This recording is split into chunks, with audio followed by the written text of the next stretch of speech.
আউন বিন আব্দুল্লাহ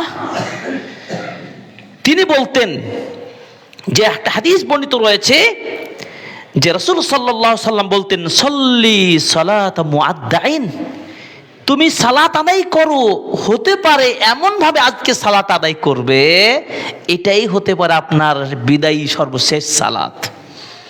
সুবহানাল্লাহ। আজকের জুমার খুতবা শুনবো, হয়তো নামাজ পড়ার তৌফিক আমাকে আপনাকে দেবেন এ আশা করছি। এমন ভাবে সালাতটা আদায় করবেন, হতে পারে হানজালা রাদিয়াল্লাহু তাআলা আনহু এই মসজিদে জুমা, এখান থেকে আপনার বিদায়, আর বাড়িতে ফিরে আমরা কে, হয়তো আমি হোক আপনি ফিরে যেতে পারবো না। তাই সালাতটা আপনি আদায় করবেন, তখনই চেতনা নিয়ে আদায় করবেন যে সালাতই হতে পারে আপনার বিদায়ের সর্বশেষ সময়, এই মৃত্যু। এই জন্য আবু দারদা ওয়াল হাসান তারা উভয়ই বলতেন, ইবনা আদম ইন্নাকা লাম তাসিল ফি হাদামি উমরিক,